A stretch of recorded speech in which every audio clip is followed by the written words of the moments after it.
Plots पे है, इसके अलावा किसी पे नहीं है। इन्होंने फिर उसमें कोई मुस्तस्ना चीज़ें कर दी, एग्जाम्पशन दे दी। जो आपका अपना घर होता है, फ़र्ज़ करें आपका 10 करोड़ का घर है भले I8 में, तो आप उसमें गोशवारों में शो भी कर रहे हैं, मैं अपने घर में खुद रहता हूँ, तो उस पर कोई टैक्स नहीं है, वो डीम्ड रेंटल इनकम से निकल गया। तो ये बड़ी छूट है। होता ये कि जो चीज़ नहीं आती है उसके बारे में खौफ ज़्यादा फैला दिया जाता है, ऐसे पैनिक क्रिएट किया जाता है, उतनी चीज़ होती नहीं। जैसे मैं पहले स्टार्ट में बात की है, उसमें जो रिलीफ है वो लोग बताते नहीं हैं कि फ़ायदे कितने हैं इसमें।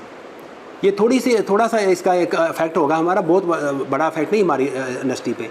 यानी अपना जो आपका घर है वो निकल गया।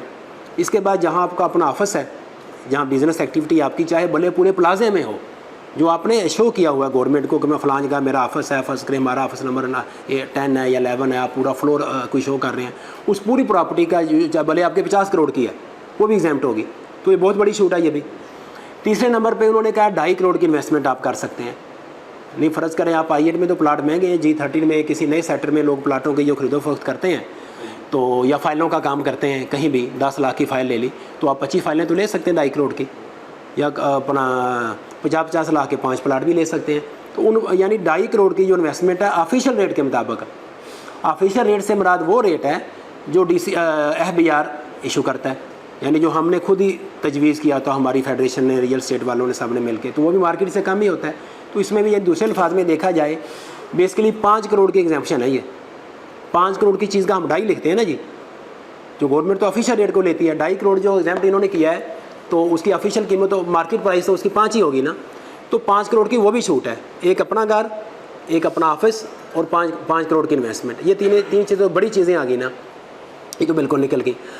अच्छा, उसके अलावा जो प्रॉपर्टी अगर आपने ली हुई है और उसका जो किराया, फ़र्ज़ करें I8 में किसी के 2 मकान हैं, तो उस मकानों का आप किराया एक किराएदार के साथ बना के आप अपने जो इनकम आपकी टोटल होती है साल की, उसमें आप शो करते हैं मैं जॉब करता हूँ, वो भी इनकम है, माना फ़र्ज़ करें 7 लाख रुपये है, 12 लाख वो भी आती है, और मुझे किसी मकान से 12 लाख किराया भी आता है, 1 लाख मैंने दिया हुआ है, तो 20 लाख आपकी इनकम होगी। वो उस पर जो स्लैब लगती है आप टैक्स देते हैं। 2 मकान हैं, 2 इवन के अगर 10 मकान भी है ना आपके I8 में या F8 में कहीं भी, तो लेकिन आप उसका किराया शो कर रहे हैं कि हमें किराया आ रहा है, उस किराए पे जो मुतलका स्लैब है वो आप देते हैं, तो वो भी एग्जाम्प्ट हो गया।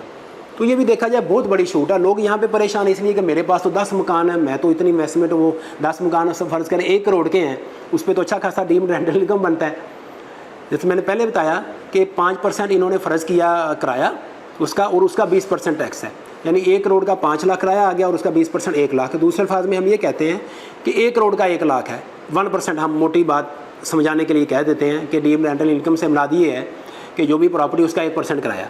तो अगर किसी की 1 अरब की प्रॉपर्टी है, I8 में 10 मकान है 10-10 करोड़ के, तो 1 अरब वाले को तो 1 करोड़ का टैक्स लग जाएगा। बहुत बड़ा असर होना था इसका, हालांकि ऐसा नहीं है। अगर वो 10 मकान आपने शो कर दिए हैं अपनी बैंक उसमें वेल्थ स्टेटमेंट में, और उसमें आप शो करने के में हमें इतना, जो भी आमतौर पर लोग कम का एग्रीमेंट बना लेते हैं, 50,000 का बना लेते हैं, डमी एग्रीमेंट किराएदार के साथ कर लेते हैं, तो वो आप शो कर रहे हैं FBR को कि हमें इस मकान से इतनी इनकम आ रही, उसमें जो आपका स्लैब के मुताबिक टैक्स आप दे रहे हैं बस, तो वो भी एग्जाम्प्ट हो गया। तो ये 4 बड़ी छूट हैं इसकी ना, नहीं अपना ज़ाती मकान, ज़ाती ऑफिस, 2.5 करोड़ की इन्वेस्टमेंट, और जो प्रॉपर्टी ऐसी जिसका किराया आ रहा है आपको। किराया आपको बिल्डअप प्रॉपर्टी का ही आता है, मकान होगा या दुकान होगी, प्लाजा होगा, प्लाट का तो किराया नहीं होता है ना। अब आगे बात प्लाटों पे। असल देखा जाए जो लेजिस्लेटर है, जो पार्लियामेंट है, जो असम्बली है, जिन्होंने ये कानून बनाया, जिनकी ये सोच है, उनकी सोच ये है कि जो प्लाटों का काम है ये इसमें कोई मुल्क का फ़ायदा नहीं होता। कुछ हद तक बात में वजन तो है कि प्लाटों पे कंस्ट्रक्शन हो, कंस्ट्रक्शन की भी तो इंडस्ट्री कहलाती है ना, उसमें एक्टिविटी जनरेट होती है, लोगों को रोज़गार मिलता है, उसमें कुछ 50-60 किस्म की जो बाकी हमारी चीज़ें इस्तेमाल होती हैं वो वाली इंडस्ट्री, यानी सीमेंट बिकता है, सरिया बिकता है, इस तरह की चीज़ें हैं ना, तो पूरी एक एक्टिविटी जनरेट होती है। तो पैसा जो होता है, सरमाए की गर्दिश होती है, जो इस्लामी तस्वर भी है, पैसा रोल करे मार्केट में, जामद ना हो जाए। प्लाटों में पैसा जामद हो जाता है, यानी मैंने अगर 5 प्लाट ले लिए हैं, अब मुझे ही फ़ायदा, मैं साल बाद 2 साल बाद बेचूंगा, किसी कम्युनिटी को, किसी दूसरे बंदे को, किसी को तो कोई फ़ायदा नहीं हुआ। तो उनका जो ज़हन में है कि जो प्लाटों का काम है इसको हम डिस्करेज करें, इस पर इन्होंने बेसिकली लगाया। जो डीम्ड रेंटल इनकम है, समझे दूसरे अल्फाज में मकानों पे है ही नहीं। इसका एक तरीका ये भी है कि हम लोग प्लाटों का काम करते हैं कि आप सपोज़ 1 करोड़ का प्लाट लेते हैं कि अगले साल 1 का हम बेच देंगे, 20-25% तो प्रॉफिट एनुअल हो ही जाता है, जो ग्रेजुअली कीमतें प्रॉपर्टी की बढ़ती हैं पाकिस्तान जैसे मुल्कों में जहाँ इन्फ्लेशन है। हालांकि अच्छा बाहर के मुल्कों में ऐसा नहीं है, वहाँ तो 5-7% से ऊपर प्रॉपर्टी नहीं बढ़ती, और ना इस तरह का हमारे जैसा कोई कारोबार है कि अंग्रेज ऐसे टाउन काट रहे हैं, रोज़ वहाँ पे लोग बैठे हैं सट्टाबाजी कर रहे हैं और ऐसे कोई ऐसा नहीं। वहाँ पे स्टेट के अंडर हर चीज़ होती है। वो देखते हैं उतने प्लाट कहीं या उतने टाउन या बेसिकली तो स्टेट का जिम्मा होता है, उतनी जगह बनाएंगे इतनी किसी की ज़रूरत है मार्केट में। वहाँ ऐसा नहीं है, वहाँ लोग बाकी उसमें बिज़नेस में करते हैं जहाँ पे रोज़गार मिलता हो।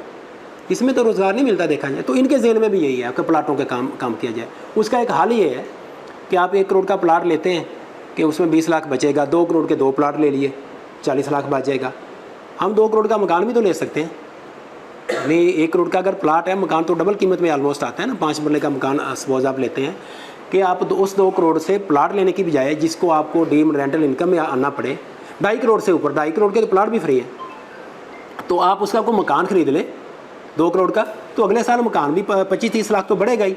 प्लाटों से निस्बतन कम बढ़ेगा क्योंकि प्लाटों की इनकम नहीं है और मकान का आपको किराया भी आता है, तो इसलिए मकान निस्बतन कम उससे बढ़ते हैं, लेकिन आपको ओवरऑल प्रॉफिट उतना ही बन जाता है। तो ये एक तरीका भी है यानी इन्वेस्टमेंट करने का। हम अपने जो दोस्तों को गाइड करें, अपने इन्वेस्टर्स को